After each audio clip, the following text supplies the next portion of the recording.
It looks like the drought of inconsequential Surface Duo 2 updates has finally lifted. We have updates for Duo 1 and Duo 2. Let's take a look at the changelog here, and hopefully by the time I'm done talking, my update will be finished running, and then we'll be able to jump into the device itself and talk about some stuff. So for Duo 1, the update is still 630 megabytes, but the changelog is quite short. Addresses the scenarios outline, blah, blah, blah, but that's a security patch. Good to have, inconsequential for your day-to-day usage.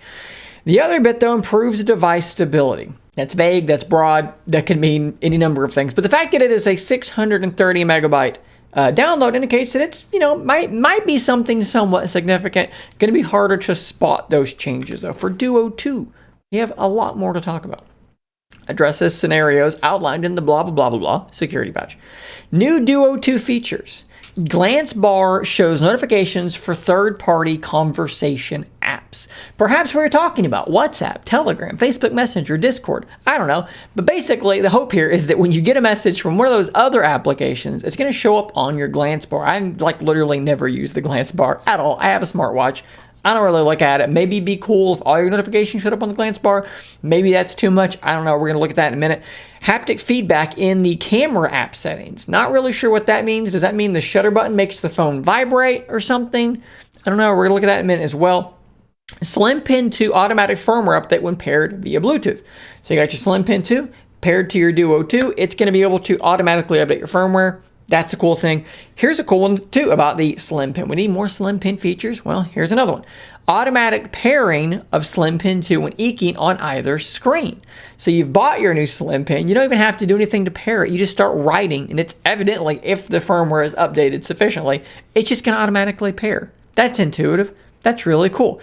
What about enables optimized charging to help reduce battery aging by charging the battery gradually overnight? This is just intelligent. I like this. This should help the longevity of the device. Batteries, these charging cycles, full charge, full dead, full charge, full dead. Over time, they wear out. They degrade. Well, that rapid charging everyone loves, my phone charges at 200 watts. Well, what's that going to do to the battery's longevity? How long is it going to last now? Well, charging slowly, gradually, overnight, when it doesn't matter, is really good. That's smart. Enables device firmware configuration interface support to control device usage. I don't know a whole lot about this. I think it is in some way related to work stuff, like controlling the accessibility of things on other computers. I may be totally wrong about this, but I think this is like a management type situation. Not totally sure. Maybe someone in the comments will know better. Improves device stability, improves device performance, improves touch responsiveness, improves camera usability, improves in-app camera experience in dual screen mode for applications with dynamic orientation requirements. This is a lot of potentially really, really good stuff. I am in the installing phase. I'm optimizing the device right now. As soon as it reboots, we're going to jump into some of this stuff. All right, so we are now fully rebooted. And the first thing we need to look at, of course, is the new glance bar features, right? We're supposed to be able to get third-party messaging app notifications on our glance bar. The problem I have is that, like I said earlier, I do not use any third-party messaging apps. I use text message. I don't use Telegram, WhatsApp, Facebook Messenger.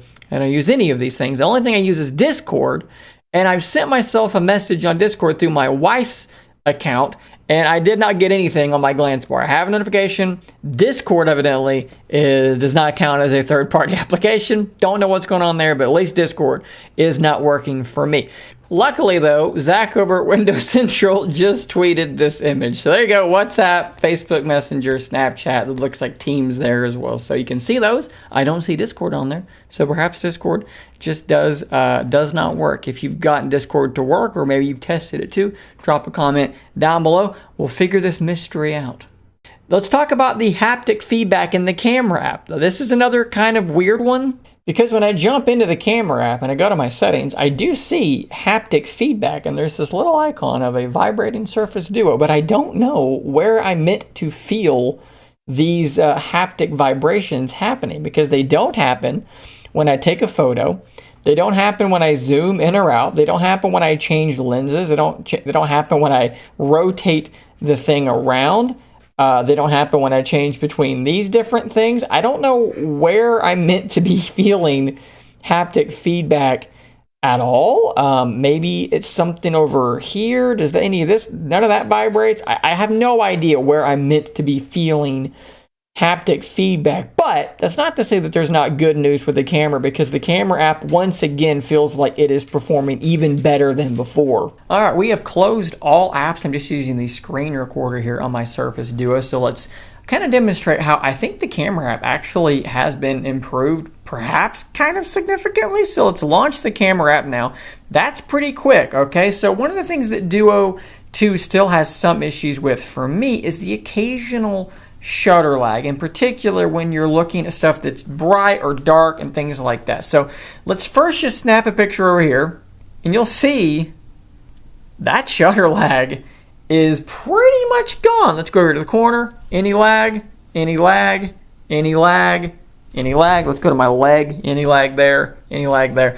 I mean, am I crazy? I mean, obviously the picture's bad because I'm moving all around like a crazy person. What about let's really push it. Let's rotate. A little bit of lag there, but then you take the picture and there was just a slight bit of lag there, but really not bad.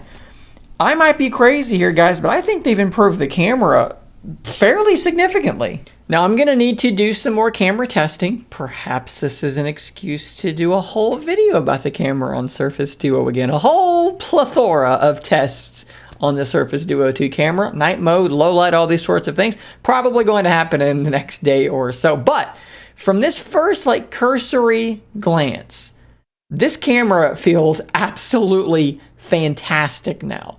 It went from being pretty good, then there was a big update and it got really quick. The opening stuff was really quick, but then there was still that slight lag every now and again that would make you miss a shot.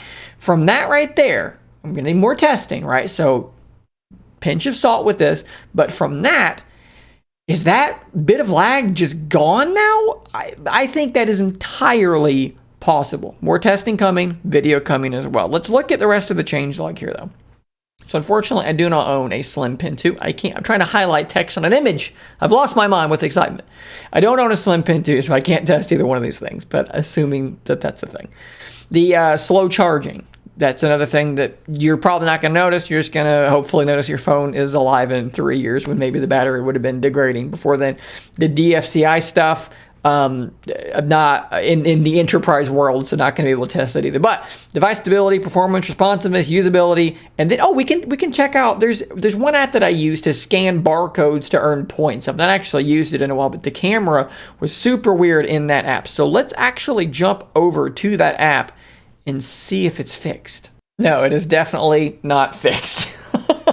Okay, so some good, some bad, but the rest of this stuff, as I mentioned, the stability, performance, all this stuff, we're going to have to just kind of feel this over the next couple of days. So expect maybe some polls on the community page, and then we'll probably talk about it again, just in broad terms, on the News Radar episode coming up on Friday. So guys, I think that's all I've got for you on this one. Thanks for watching. Don't forget to subscribe on your way out. I'll see you on the next one. And until next time, stay nerdy, my friends.